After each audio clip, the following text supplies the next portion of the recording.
Channel पर आपका हार्दिक स्वागत है। आज मैं बात करता हूं एक ऐसे विषय पर जो कि बहुत ही संवेदनशील है और विषय है कि क्या लहसुन प्याज खाना चाहिए या नहीं। खाना चाहिए तो क्यों और नहीं खाना चाहिए तो किसको नहीं खाना चाहिए। दोस्तों, मेरे सोचने का नजरिया शायद औरों से हटके है और जब तक तुम सोच नहीं बदलोगे तब तक तुम देश नहीं बदलोगे, देश के आने वाले हालात नहीं बदलोगे। आज मेरे भारतवर्ष के तमाम साधु सन्यासी संत व कथावाचक अपने मंच से चिल्ला करके ये पुकार रहे हैं कि हिंदुओं एक हो जाओ, तुम खतरे में हो। लेकिन यदि हम इस बात पर मंथन करें कि इन हिंदुओं के अंदर इतनी कायरता लाई किसने है, जो अपनी सुरक्षा खुद नहीं कर पा रहे हैं, उनके अंदर का तेज किसने खत्म किया है, उनके अंदर का तमस किसने मारा है, अरे उनके अंदर बनने वाला वह क्रोध किसने खत्म किया है। तो आप पाएंगे इन्हीं महाराजों ने जो अब अपने मंच से चिल्ला रहे हैं कि हिंदू एक हो जाओ। और यदि मान लो हिंदू एक हो भी जाए तो इन मुसलमानों का क्या उखाड़ लेगा। क्या हिजड़ा बच्चों को जन्म दे सकता है?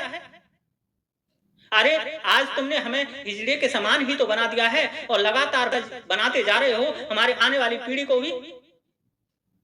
आज सिर्फ हिंदू अपनी सुरक्षा के लिए फौज, पुलिस, मोदी, योगी और आरएसएस पर डिपेंड बना हुआ है। वह मोदी योगी पर ही कातर दृष्टि लगाए हुए है कि ये हमारी रक्षा कर लेंगे। उसकी खुद की धमनियों में बहने वाले रक्त में वह गर्माहट ही नहीं रही जो किसी अत्याचारी, अनाचारी, व्यभिचारी और आताताई का विरोध कर सके। उस खून में वह उबाल है ही नहीं जो हमारी बहन बेटियों की इज्जत उतारने वाले को देख करके खोल जाए। अरे कश्मीर में कश्मीरी पंडित कट गए तब तुमने क्या उखाड़ दिया था। ताज होटल पर उन्होंने दिन दहाड़े अतिक्रमण कर लिया तब तुमने क्या उखाड़ दिया था।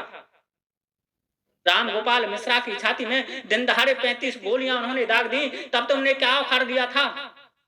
कन्हैया का गला ना कुछ बात पर काट दिया तब तुमने क्या उखाड़ दिया था। हमारी बेटी श्रद्धा की बोटियां कर करके उसने फ्रीज में चुन रखी थी तब तुमने क्या उखाड़ दिया था। और जब तक हर हिंदू अपने को दयावान, रहम दिल, सभ्य, शांत और तेजहीन बनाए रखेगा तब तक ये सिलसिला आगे जारी रहेगा। अरे हम कब तक योगी मोदी की तरफ कातर दृष्टि लगाए रखेंगे। दोस्तों, मोदी योगी हमारी सुरक्षा बेचारे कब तक करेंगे। वो कब तक हमारे लिए लड़ेंगे। और फौज और पुलिस का क्या है, सत्ता जिसके हाथ में रहती है ये सब तो उसके अनुसार चलती है। तो मैं मेरी इस बात पर अतीत में झांकने का प्रयास जरूर करना। दोस्तों, आपको मुलायम सिंह यादव और योगी की पुलिस में अंतर दिख जाएगा।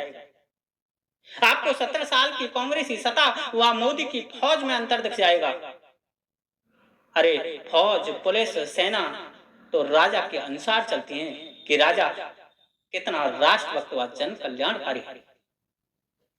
आज यदि मैं तुम्हारी आंखें खोलने के लिए ये कह दूं कि मान लो, सोच कर देखो कि इस देश की सत्ता यदि फिर से गद्दारों के हाथ लग जाए तब हम हिंदुओं का कौन रखवाला है। दोस्तों, गंभीरता से सोच कर देखना, शायद तुम कांप उठोगे। तुम्हें अपना व अपने बच्चों की चीखें सुनाई देंगी और तुम बेबसों की तरह मोदी, योगी, पुलिस, फौज आदि को निहार रहे होंगे।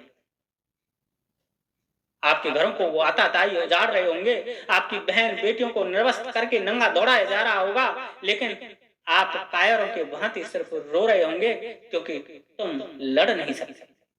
तुम्हारे अंदर का तेज खत्म हो गया। तुम्हारे अंदर तमस है ही नहीं। तुम्हारे अंदर दुष्टों को दंड देने वाला क्रोध अब पनपता ही नहीं क्योंकि तुमने तमस का त्याग कर दिया। जिन चीजों से तुम्हारे अंदर तमस बनता है उन चीजों का तुमने परित्याग कर दिया और रोज करते जा रहे हो। इन साधु संत व कथावाचकों के कहने से, इनके प्रवचनों को सुनकर के और बिना सोचे समझे अपने भूत, भविष्य व वर्तमान का अंकन किए बिना इनकी बातों को आप अंगीकार कर रहे हो। अरे ये तो आपको ये भी कहते हैं कि व्यक्ति को कभी मोह माया में नहीं पड़ना चाहिए, फिर ये लोग क्यों लग्जरी लाइफ जी रहे हैं। क्या आपने इस बात पर सोचा? क्या आपने सवाल किया और इस सवाल को करने की हिम्मत यदि आप में नहीं है तो कम से कम उनसे ये तो सवाल कर लीजिए कि महाराज ये है तो बता दीजिए कि लहसुन प्याज क्यों नहीं खाना चाहिए। शायद इनका जवाब होगा कि यह हमारे तमस गुण को बढ़ाता है।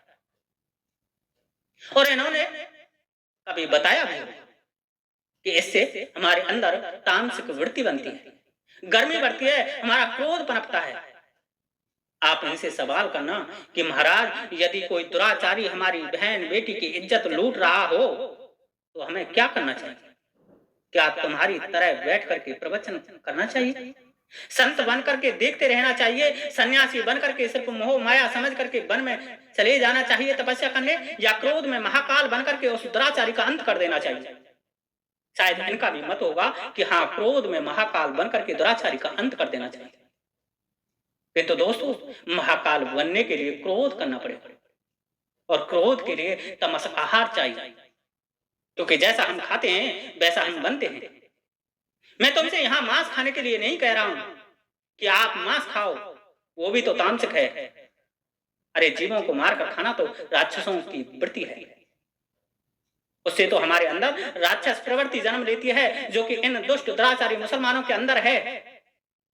पर कम से कम तुम इतने स्वात्विक तो मत बनो यारो कि इनका प्रति उत्तर ही ना दे सके।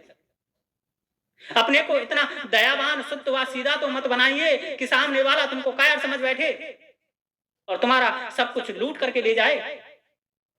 दोस्तों, दूसरों के कंधे पर रख करके बंदूक चलाना भी कायरता का उत्तम उदाहरण है। आप मोदी, योगी, सेना, पुलिस के भरोसे रह जाओगे, ठीक उसी तरह जिस तरह 19 जनवरी 1990 की रात नरसंहार के समय ये कश्मीरी पंडित कायरों की तरह मदद की आस लगा रहे थे, पर कोई नहीं आया। लेकिन यदि इनकी धमनियों में तेजी होती, रक्त में प्रवाह होता, तामसिक वृत्ति होती, तो ये ही पंडित गुरु गोविंद सिंह के 40 सैनिक बनकर के हजारों नहीं लाखों आतताइयों पर भारी पड़ जाते। पर अफसोस है कि ये पंडित लहसुन प्याज नहीं खाते। ये ठेठ से अपने बच्चों को यह सिखाते हैं कि हमें लहसुन प्याज नहीं खाना चाहिए, क्योंकि इनको पूजा पाठ भक्ति करनी चाहिए। किंतु सब तो पंडित मत बनो। अरे हमारे सनातन धर्म में पहले से ही वर्ण व्यवस्था थी कि ब्राह्मण वेद का यजन करेगा, वैश्य व्यापार करेगा, शूद्र सबको भोजन व पालने की व्यवस्था करेगा और क्षत्रिय देश की रक्षा करेगा। फिर बताइए, क्षत्रिय को ही तुम माला पकड़ा दोगे, उसके तेज व तमस क्रोध को खत्म कर दोगे, तो रक्षा कौन करेगा? और दोस्तों, जिस राष्ट्र की रक्षा करने वाला कोई ना हो, उस राष्ट्र का अस्तित्व खतरे में पड़ जाता है। जिस राष्ट्र का राजा मोदी, योगी जैसा आक्रामक ना हो, वहां की पुलिस पर भी चोर, लुटेरे, बदमाश जूते साफ करा लिया करते हैं। इसलिए समस्त कथावाचक साधु, संत, सन्यासियों से मेरा करबद्ध निवेदन है कि आप प्रत्येक भारतवासी के हाथ में माला पकड़ा करके सात्विक भोजन के लिए बाध्य करके ब्राह्मण बनाने का प्रयास ना करें, बल्कि ज्यादा नहीं तो कम से कम भोजन में लहसुन प्याज के गुण बता करके उनकी धमनियों में रक्त में तेजी लाने का प्रयास करें। उन्हें तमस व क्रोध के महत्व को समझाने का प्रयत्न करें, क्षत्रिय बनाने के लिए प्रेरित करें, जिससे वक्त आने पर वह कम से कम अपने घर की रक्षा तो कर ले।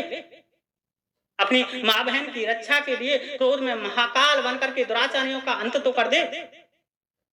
दोस्तों, इस वीडियो को बनाने का उद्देश्य मेरा इतना है कि इन कथावाचकों के प्रवचनों को सुनकर के हमें प्रत्येक चीज का त्याग प्रत्याग नहीं कर देना चाहिए, बल्कि उसके बारे में सही से मूल्यांकन करना चाहिए कि हम ऐसे छोड़ने पर क्या क्या खोएंगे और क्या क्या पाएंगे। लहसुन प्याज पर दिए प्रवचन इन लोगों के खुद का एक दृष्टिकोण हो सकता है। ये ना खाएं तो कोई बात नहीं, क्योंकि साधु संत सन्यासियों को लड़ाई झगड़े से क्या मतलब है। किंतु देश का वह हर व्यक्ति जो गृहस्थ जीवन जी रहा है, जिसके कि बच्चे आने वाले इस देश के सिपाही बनने जा रहे हैं, जिसके कि भाई अपनी बहनों को रक्षा बंधन पर राखी बांधने के बाद सुरक्षा का वचन देते हैं, जिसका कि पति अपनी पत्नी को जिंदगी भर रक्षण का भरोसा देता है, उसको अपने लोहों में गर्मी बनाए रखने के लिए एक औषधि के रूप में कम से कम लहसुन प्याज तो खाना ही चाहिए।